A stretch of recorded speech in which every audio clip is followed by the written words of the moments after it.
오늘 하나금융투자의 이재만 팀장님을 초대했습니다. 안녕하세요. 네, 안녕하십니까. 네, 요즘 증권가에 계신 분들은 한 해가 정말 새롭다 말씀 많이 하시는데요. 네. 팀장님도 그러셨을 것 같아요. 2020년 주식시장 어떻게 보셨나요? 이게 대체적으로 한 번도 경험하지 못했던 것들을 경험했던 시장이었던 것 같습니다.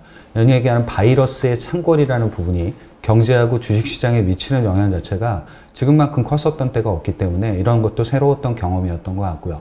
외국인과 기관이 항상 어떻게 보게 되면 주식시장에 수급을 이끄는 주체라고 생각을 했었는데 올해는 또 개인이 그 수급을 이끄는 주체가 됐다는 것도 굉장히 바뀐 점 중에 하나고요. 그리고 위기가 기회가 될 거라는 항상 그런 명언은 있었는데 그게 실제로 그랬냐라는 부분들을 과거의 경험을 통해서 배웠던 게 아니라 현실에서도 배웠던 부분을 분명히 갖고 있는 것 같습니다. 급락했던 지수가 새롭게 신고가를 경신을 하고 있다는 것도 모두 다 대부분 다 새로운 경험이었다는 생각을 갖고 있었던 것 같습니다. 다사다난했던 해라는 말 자체가 굉장히 잘 어울리는 한 해가 되지 않았나라는 생각도 같이 가지고 있습니다. 예. 올해 또 특히 좀 특징적으로 보면은 삼성전자 같은 대형 우량주를 개인들이 또 많이 매수했다. 이게 좀 새롭다고 하던데요. 네네. 아무래도 이제 과거에는 개인 투자자가 매수를 한다라고 하게 되면 대부분 다 흔히 얘기하는 중소형주를 많이 매수한다. 이런 쪽의 인식이 좀 강했던 고정관념이 있었습니다. 근데 그 고정관념의 틀을 깨고 올해는 어떻게 보게 되면 시가총액 1위부터 10위까지 기업들 자체들, 흔히 얘기하는 약간 대형주들이게 되겠죠. 대형주들에 대한 매수세도 굉장히 강했었던 것도 개인 투자가의 성향 자체, 그러니까 투자의 성향이 좀 바뀌었다는 부분들, 약간 이제부터는 흔히 얘기하는 주식을 투기적인 시장으로 바라본다기보다는 투자의 관점으로도 바라볼 수 있다는 점들이 좀 새롭게 좀 시각전환이 있지 않았냐는 생각도 같이 해보게 되는 부분이 되는 것 같습니다. 네. 보통 개인이 이렇게 대형 우량주 매수하게 되면은 오히려 빠지게 된다 이런 얘기가 많았었는데 네. 이번에는 오히려 삼성전자가 신고가 8만 원대 돌파하면서 예. 신고가를 이제 만들고 있는데 어떻게 보시나요?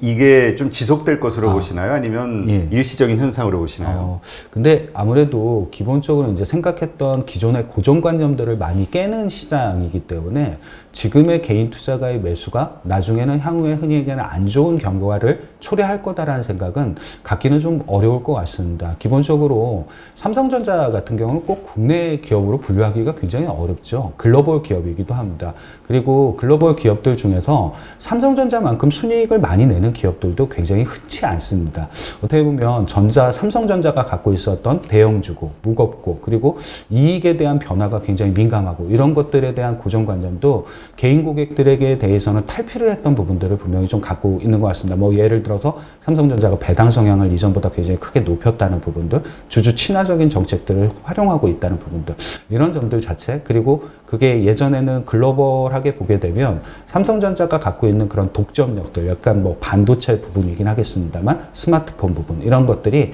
많이 좀 부각이 되어 있는 상황들이고 개인 고객분들도 많이 인지하고 있는 상황이기 때문에 그렇게 단기적인 시각 하에서 이게 개인 고객들이 많이 샀으니까 안 될 거다, 이런 결론은 좀 예전의 과거의 고정관념이지 않을까 생각을 갖고 있습니다. 네. 사실 배당락이었는데도 불구하고 어제 상당히 올랐잖아요. 네. 예, 깜짝 놀랐는데 어떻습니까? 이게 좀 앞으로 조정이 찾아올까요? 아니면 이렇게 조정 없이 계속 올라가는 것도 좀 불안하긴 하거든요. 그 조정이라는 부분을 항상 머릿속에 생각은 안 할 수는 없습니다. 지수가 올라가는 과정에서 어떤 위험으로 이제 조정을 받게 됐느냐, 이런 부분들을 생각을 안 할 수가 없죠. 특히 모두 다 대부분 대형주들이 신고가를 내고 있으니까 더욱더 그런 모습들 자체가 불안감으로 와닿을 수는 있을 것 같습니다. 근데 이게 경험을 좀 해보게 되면 조정이 올 거다라는 생각을 하는 시장에서는 잘 조정이 안 오는 것 같습니다. 오히려 조정이 없고 그냥 계속 갈 수 있고 앞으로 더 갈 수 있지 않겠냐라는 생각이, 모든 사람들의 생각이 그런 쪽으로 공통적으로 몰려 들어가게 되면 꼭 거기서 조정이 발생했던 경험들을 갖고 있는 것 같습니다. 지금은 어떻게 보게 되면 약간 아이러니하지만 반대편에 조정을 생각하고 있다는 그 측면 하나로만 해도 실제로 지수가 그렇게 크게 조정을 받거나 또는 가격 조정이 심하게 진행돼 있거나 이럴 가능성이 아주 그렇게 높아 보이지는 않습니다. 대신 하나 정도 말씀을 드릴 수 있는 건 아무리 강세장이라 하더라도 지수의 조정은 발생을 하게 됩니다. 혹시 지수 조정이 어느 정도의 경험상 있었냐라고 하게 되면 강세장에서도 10에서 15% 정도는 단기 지수 조정을 받았다는 경험들도 한 번쯤은 그냥 참고해 두실 만한 경험의 사안이 되지 않을까 생각 가지고 있습니다. 네, 그러면 삼성전자도 그렇고 지금 말씀하신 대로 배당 성향이 좋아지잖아요. 네. 이게 결국은 삼성전자가 이렇게 되면 뭐 보통 과거 사례를 보면 현대가 따라하게 되고 LG도 네. 그러니까 하나의 흐름으로 가게 되잖아요. 네. 이게 결국은 그 우리 코리아 디스카운트 역할을 했던 배당 성향의 어떤 그 상승으로 인한 외국인들의 어떤 매수세가 더 커지지 않을까 기대하는 분들도 많더라고요. 아무래도 새로운 변화라는 건 분명한 것 같습니다. 근데 이게 이 변화라는 것 자체가 이익처럼 단기에 좋아지고 막 이런 변화는 아니고요. 기본적으로 굉장히 시간이 많이 들어가죠. 그러니까 예를 들어서 삼성전자가 배당 정책을 바꾼 건 2017년 말입니다. 근데 이제 와서 왜 이 지금이냐라고 물어보게 되면 이 배당이라는 부분과 주주 친화 정책을 펼친다라는 부분은 신뢰가 좀 필요한 것 같습니다. 한 번에 했다라고 해서 그게 신뢰가 쌓여지는 게 아니라 계속적으로 그 신뢰감을 높여갈 수 있는 시간적인 부분이 필요할 거라고 생각을 갖고 있습니다. 물론 이제 삼성전자라는 굴지의 우리나라 대기업이 시작을 했으니까 다른 이제 흔히 얘기하는 대기업들도 같이 쫓아올 가능성은 높다라고 보여지게 되고요. 한국 기업 같은 경우는 이런 쪽으로 배당 성향을 높이게 되면 다른 어떤 국가보다도 흔히 얘기하는 주가 상승 매력은 굉장히 높은 편입니다. 여태까지 안 했기 때문에 바꾼다라고 하게 되면 그게 우리나라의 흔히 얘기하는 일반적으로 불리우는 리레이팅이라고 하죠. 재평가라는 부분. 이런 것들이 진행될 수 있는 포텐셜, 잠재력은 굉장히 크다라고 보여지는 부분이 하나의 장점이라고 생각하실 수 있는 부분에 하나의 몫이 되지 않을까 판단하고 있습니다. 예. 그러면 어때요? 그 이제 새해가 되고 하면 뭐 삼성전자를 포함한 대형 우량주들 전부 신고가를 작성하고 있으니까 이 어떤 뭐 목표 주가의 상향이 다 이루어지는 건가요? 아무래도 이제 조금 이렇게 목표 주가를 기존에 어떻게 보게 되면 애널리스트들 자체가 내년의 실적들이 올해보다는 대부분 다 좋아질 거라고 보고 있기 때문에 목표 주가를 일반적으로 좀 상향 조정을 해놨습니다. 근데 다만 지금처럼 이렇게 크게 이제 단기에 급등할지를 예상하기가 좀 쉽지는 않았기 때문에 목표 주가들 자체가 조금 이렇게 지금 현재 주가 수준에 맞물려 있는 경우들도 있겠죠. 그러면 자연스럽게 좀 목표 주가는 상향 조정될 가능성이 높아 보이긴 합니다. 이게 일반적으로 우리나라 기업들이 물론 이제 배당 성향에 대한 변화도 있겠습니다만 이익의 변화는 또 수출의 변화에 의해서 좌우가 되기 때문에 대부분 굳이 내년에 경제학자가 아니더라도 흔히 얘기하는 기저효과가 많이 나타날 거라는 걸 충분히 생각하는 시점들이라서 이익 추정치도 조금씩 상향 조정될 가능성이 높다라는 측면도 목표 주가 상향 조정에는 상당히 긍정적인 부분이라는 생각도 같이 가지고 있습니다. 네. 그런데 어쨌건 뭐 그러다 보면 뭐 일각에서 나오는 코스피 3,000, 뭐 어디서는 3,200, 300도 나오던데요. 이게 정말 실현될까? 아니면 이게 정말 꼭지일까? 뭐 논란이 많죠. 네. 어떻게 생각하세요, 팀장님은? 우선 목표 주가 지수에 대한 부분을 생각을 안 할 수는 없는 것 같습니다. 물론 지금도 신고가죠. 코스피 자체로만 놓고 보게 되면. 그래서 향후에 더 신고가를 경신할 수 있겠냐에 대한 부분은 충분히 아까 말씀드린 뭐 배당 정책에 대한 변화, 이익의 개선 가능성, 그리고 개인 투자가가 새로운 이제 수급에 어떻게 되면 하나의 주체 역할을 하게 되면서 충분히 가능성은 있다라고 열어는 두고 있습니다. 다만 그 3,000포인트를 설명을 하려면 굉장히 많은 것들이 필요해야 되겠죠. 그러니까 예를 들어서 배당 성향이 바뀌는 게 삼성전자뿐만 아니고 현대차 그룹이라든가 또는 이제 LG 그룹이라든가 이런 쪽으로 또 변화를 좀 줘야 되는 부분들도 분명히 갖고 있고요. 이익은 아시는 것처럼 이게 지금의 예상하는 이익이 꼭 내년 연말에 그 정도만큼을 달성하라는 또 법도 없는 건 사실입니다. 기대치가 너무 높게 되면 실제적으로 현실에 흔히 얘기하는 현타가 오듯이 좀 어려워질 때도 분명히 있다라고 생각을 갖고 있어서 3,000포인트에 대한 중요성을 말씀을 드린다라기보단 상승의 잠재력은 충분히 더 있고 그 위쪽으로 더 갈 수 있는 여지는 충분히 남아 있는데 그거는 말씀드렸던 대기업들의 배당 정책의 변화라든가 결과적으로 이 기업들의 이익 변화 이런 것들이 꼭 쫓아와져야지만 변할 수 있다는 생각도 가져가 보실 수 있는 부분이 되는 것 같고 그래야지 버블이 아니고 주식이 더 올라갈 수도 있다는 생각을 하실 수 있는 부분이 되지 않을까 보고 있습니다. 네. 그러니까 어쨌건 뭐 3,000이 됐든 3,200이 됐든 어쨌든 지금 상황으로 보면 거의 이제 그 한계점에 임계점 이게 기존에 예상했던 그 임계점이 이제 다다르고 있는 것 같은데 그러면 이때 이제 차익 실현을 하는 게 나은지 아니면 어떻게 더 들고 가야 되는 건지 이게 지금 가지고 있는 분들은 가장 큰 고민일 거예요. 이게 참 지수의 저점을 예측하기도 어렵습니다만 고점을 예측하기는 더욱더 어렵죠. 특히 이게 유동성이라는 부분이 꼭 제가 뭐 개인 투자가 분들의 그런 고객 예탁금을 말씀드리려는 건 아니고 글로벌하게 전체 유동성이 굉장히 많아진 시장입니다. 폭발적으로 유동성이 늘어났기 때문에 그 폭발력 있는 유동성이 주식시장으로 들어온다라고 하게 되면 그 상승의 여력은 이전하고 측정 방법이 좀 달라져야 될 부분들이 분명히 있다라는 생각을 갖고 있습니다.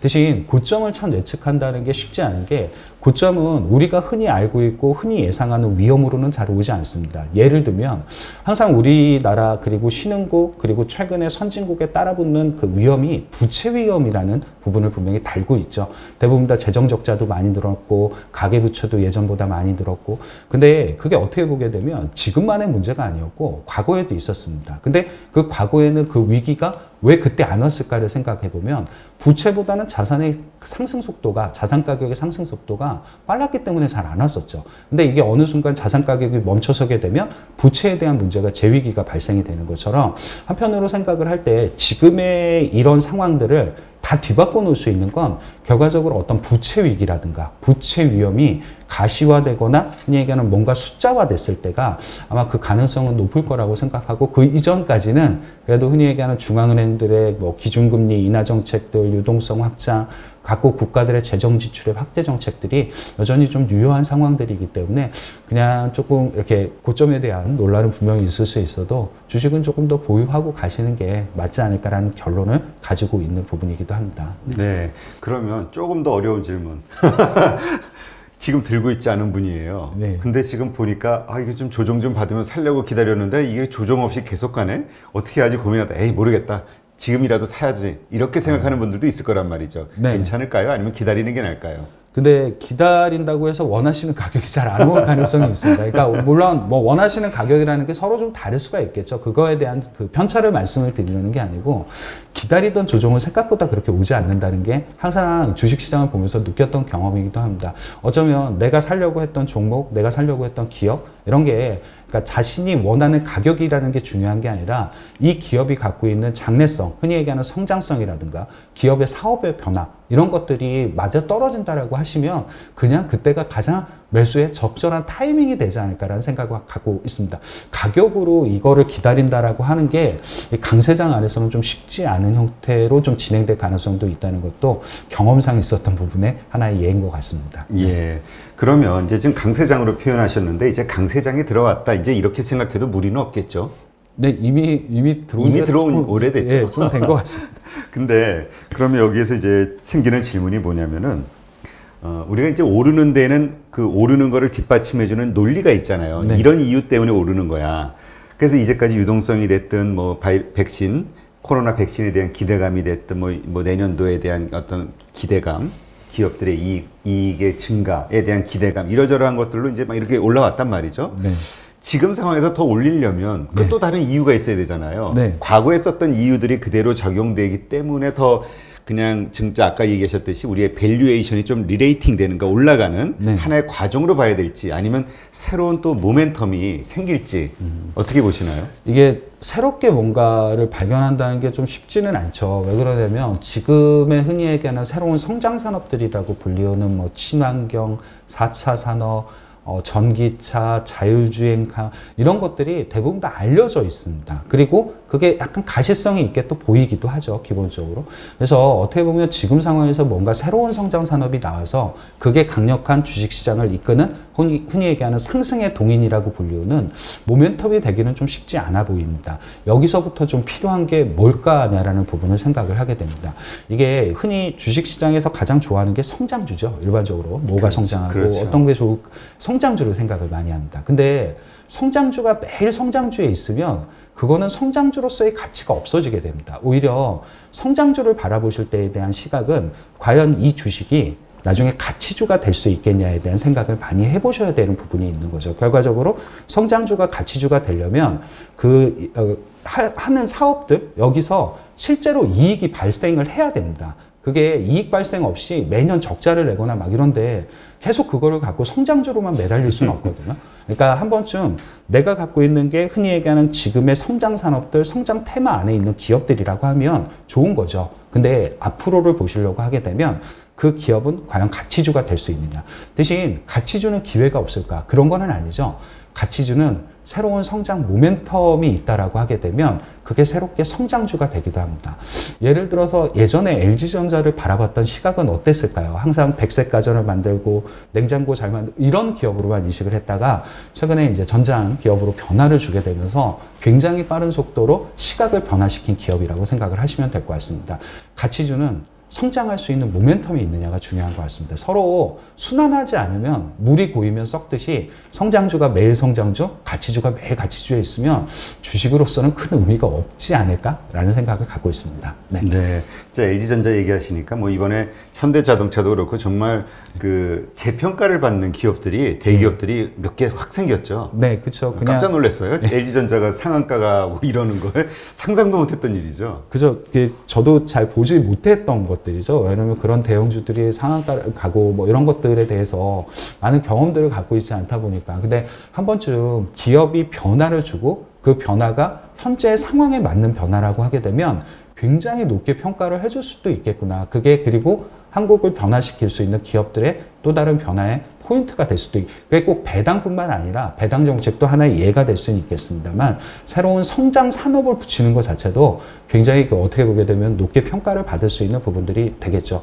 현금을 쥐고 있으면 그 기업은 주가로 평가를 받을 수는 없죠. 현금을 어떻게 잘 활용할 거냐가 굉장히 중요한 포인트로 왔었던 부분이 있었던 것 같습니다. 네, 사실 이번에 현대차나 그 LG전자의 경우를 보면서 그 이제까지 매력 없던 인기 없던 기업들도 다시 한번 보게 되는 네. 요새 뭐 신사업 뭐 추진하고 있는 게 뭐가 있나 뭐 이런 식으로 네, 그렇죠. 이런 계기가 됐다는 얘기를 많이 하더라고요. 예, 아무래도 좀 많이 이렇게 변화를 줄 수 있는 시간들인 것 같습니다. 왜냐하면 새로운 성장 산업들이 이제 나왔고 그 성장 산업 안에 그 기업은 이제 뭘 할 수 있느냐가 굉장히 중요한 시간들이 됐기 때문에 아무래도 많이 바라보실 수밖에 없으실 것 같습니다. 네. 네.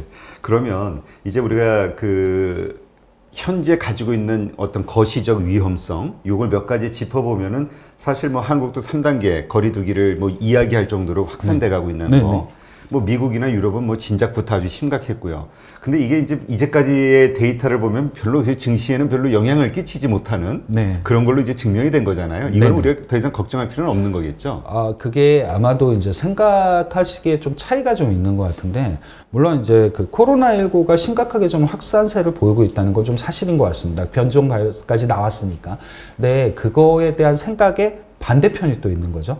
백신과 치료제라는 부분이. 그러니까 3월 달에 주가가 빠질 때는 처음 팬데믹이었고 백신과 치료제가 너무 멀어 보였었던 거죠. 언젠간 나오겠지만 그때 아무리 나온다고 해도 그걸 믿을 수 있었던 부분들이 없었으니까. 근데 최근에는 그것들이 좀 가시화되게 되면서 재확산 속도가 예전보다 이런 의미는 절대 아니긴 합니다만 백신과 치료제에 대한 생각을 굉장히 많이 하고 있는 것도 사실인 것 같습니다. 그래서 경제 지표들 자체가 굉장히 좋다, 이렇게 썩 좋게 평가하기는 어려워도 시장 자체가 그거에 영향을 많이 받지는 않는다라는 평가를 할 수는 있는 부분이 되는 것 같습니다. 네.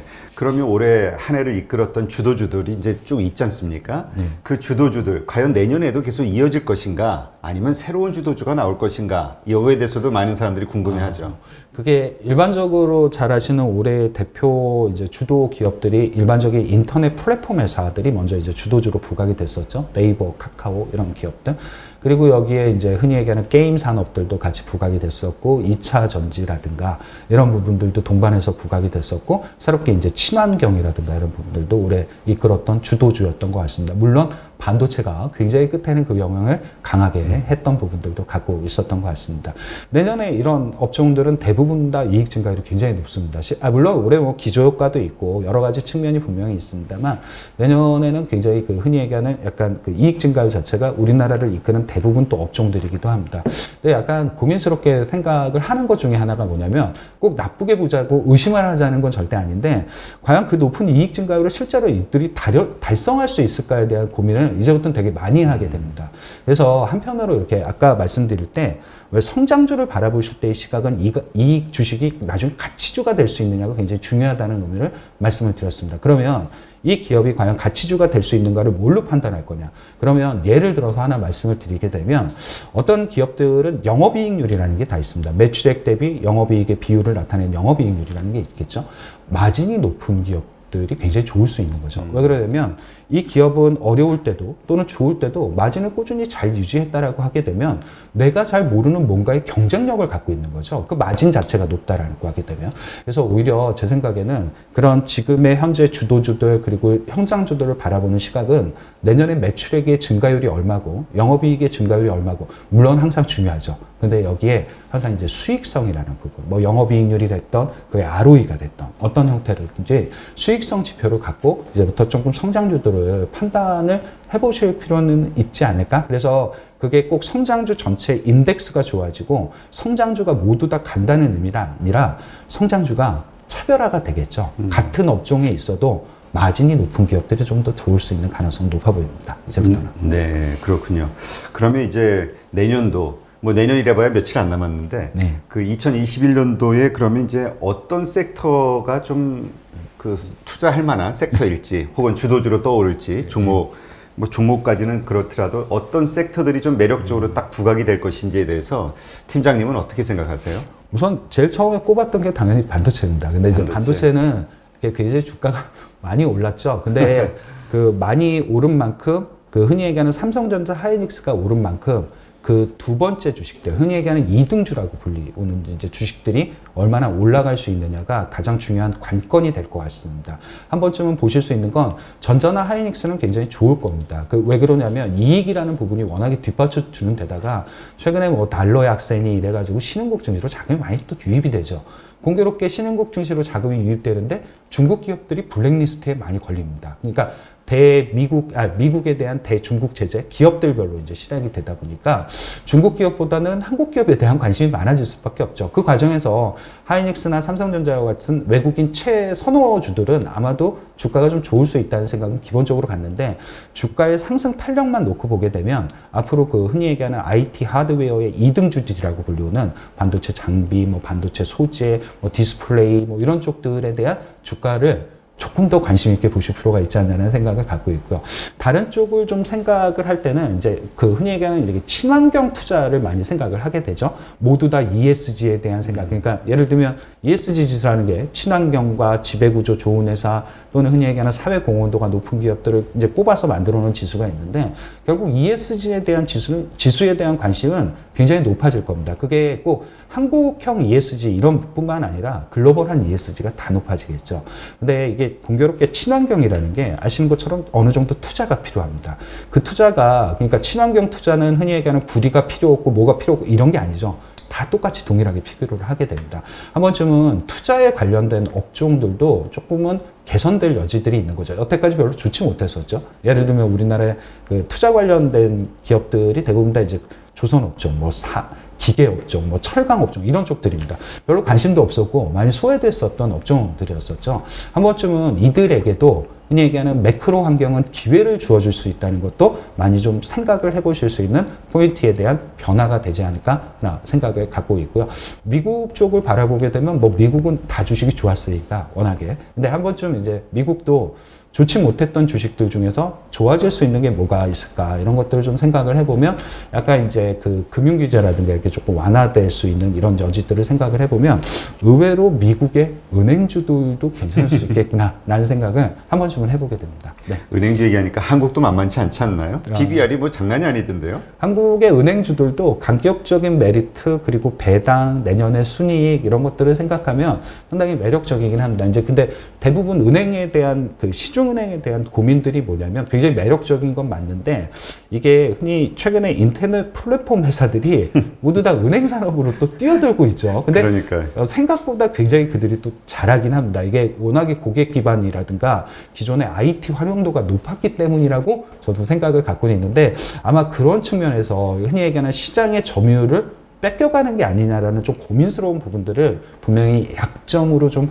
갖고 있는 건 사실인 것 같습니다. 네. 그러니까 조언해 주신 대로 그 좋아질 기업을 찾다가 지금 또 비전이 없는 쪽에다가 들어가가지고 또 예. 그러니까 말씀하셨던 뭐 조선이나 이런 쪽들은 한국이 굉장히 잘하는 쪽이, 아니 물론 한국 기업들이 많이 남아있죠. 조선 업종에서. 그래서 글로벌하게 할 수 있는데 이게 은행 산업은 대부분 내수 산업들을 기반으로 하게 됩니다. 물론 미국의 투자은행은 그건 아니죠. 그건 아니겠습니다만 대부분 또 은행들이 내수를 기반으로 하고 있다는 점이 약간 그 흔히 얘기하는 위험 아닌 위험으로 작용할 때가 분명히 좀 있지 않을까라는 생각도 좀 조심스럽게 갖고는 있습니다. 네.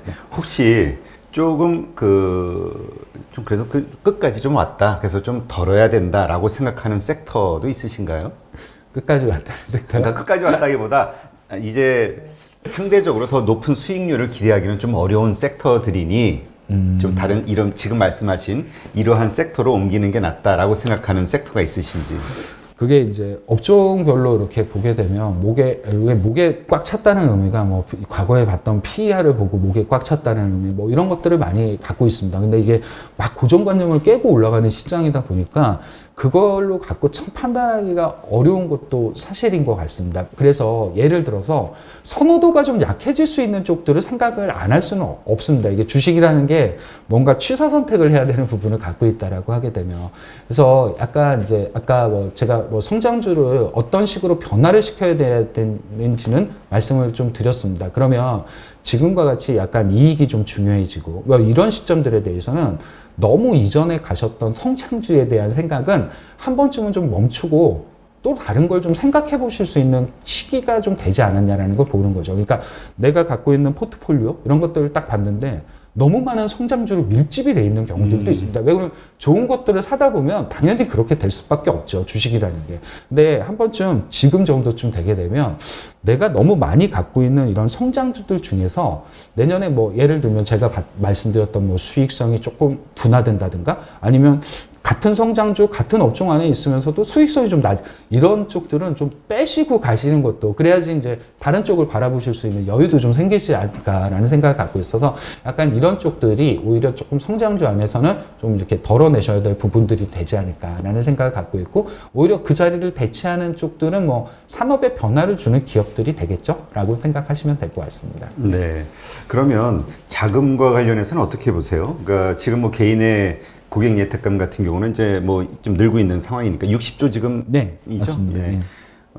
계속 이게 유지될지 혹은 더 증가될지 혹은 좀 줄게 될지 어떻게 예상을 하세요? 이게 수급의 주체가 크게 세 개가 있죠. 외국인과 기관과 개인이 이렇게 나눠지게 됩니다. 최근에 어쨌거나 한국 시장을 가장 좋게 바라봤던 건 개인 투자자들이었던 것 같습니다. 라는 생각을 드리게 되고요. 기본적으로 개인 투자자들이 갖고 있는 유동성을 측정하는 지표는 말씀 주셨던 고객 예탁금이기도 합니다. 예탁금이 최근 상황에서 줄어들지가 않고 있습니다. 그렇기 때문에 개인의 수급 여력이 예전보다 약화될 거다 이런 거를 판단할 수가 없습니다. 기본적으로 지금보다 더 좋을 거고 왜 더 좋아질 수 있느냐라는 생각을 하게 되냐면 이게 한편으로 이렇게 유동성이 갈 수 있는 데가 여러 군데가 있죠. 꼭 주식 말고 뭐 부동산도 있고 채권도 있고 뭐 이런 식으로 형태가 좀 나눠진다라고 하게 되면 자산군에서. 근데 이게 채권은 좀 가기가 조금 쉽지는 않습니다. 워낙에 보시면 아시겠지만 국채금리 이런 것들이 거의 역사적 다 최저점까지 내려와 있죠. 지금보다 더 떨어지려고 하면 뭐 미국의 10년물 국채금리가 마이너스를 간다거나 이래야 되는데 그게 또 예상치가 쉽지 않네요. 왜 그러냐면 대부분 국가들이 재정 지출을 한다니까. 그래서 금리는 좀 올라갈 거라고 보죠. 채권 투자가 좀 망설여지는 부분들을 아직까지는 갖고 있습니다. 부동산은 좀 국가별로 다르죠. 근데 한국 같은 경우는 어쨌거나 부동산을 규제하는 정책들이 많아지고 있는 상황인데 너무 부동산 쪽으로만 가려고는 잘 생각하지 않으실 겁니다. 물론 집을 팔아서 주식을 투자하시지도 않겠지만 그렇게 하지 않더라도 추가 자금들이 부동산으로 가기도 쉽지 않습니다. 예금이야 뭐 워낙에 예전부터 금리가 낮아지고 있었으니까 매력도가 높지 않은 거죠. 이렇게 하다 보면 남는 게 이제 주식이 남게 됩니다. 그래서 아무래도 개인 투자가 분들이 주식에 대한 관심을 갖는 건 이전보다 조금 더 높아질 수밖에 없다라는 생각을 갖고 있고요. 여기에 한몫을 더 거둘 수 있는 건 외국인이 거두겠죠. 왜 그러냐면 이제 약간의 원화 강세라는 부분, 그리고 한국 기업들이 미중 무역 분쟁이 좀 완화가 되게 되면 굉장히 급반전할 가능성은 있습니다. 이게 한국은 코로나19에 의해서 피해를 보기도 했습니다만 그 앞전에는 미중 무역 관세 전쟁 때문에 어마어마한 피해를 봤었는데 이게 코로나19가 좀 해소되지 않다 하더라도 미중 무역 분쟁이 완화되면 의외로 그거에 대한 수혜를 많이 받아올 수 있는 게 한국이라든가 독일이라든가 대만 같은 기업들이 대부분 또 여기에 포진되어 있습니다.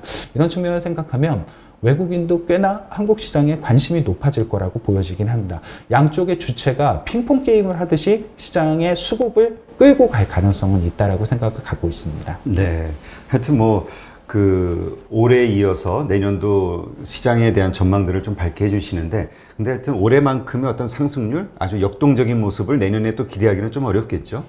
수익률은 올해만큼 기대하시면 안 되죠.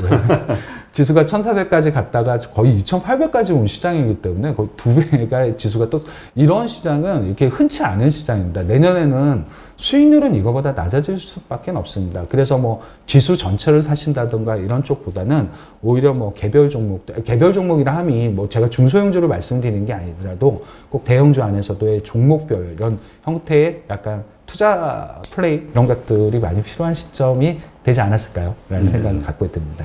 네, 알겠습니다. 지금 뭐 말씀해 주신 이런 것들 통해서 내년 시장 차분하게 이렇게 연휴 때 준비하시는 것도 필요하겠네요. 네. 어쨌건 내년 1월 4일 개장인가요? 네, 네, 맞습니다. 4일부터 시작되는 2021년도 증시 어떻게 될지 저도 참 되게 흥미롭게 기대가 되기도 하고 약간의 불안감도 있고. 네, 아무래도 불안감도 없지 않아 있는 것 같습니다. 네, 하여튼 기대해 보겠습니다.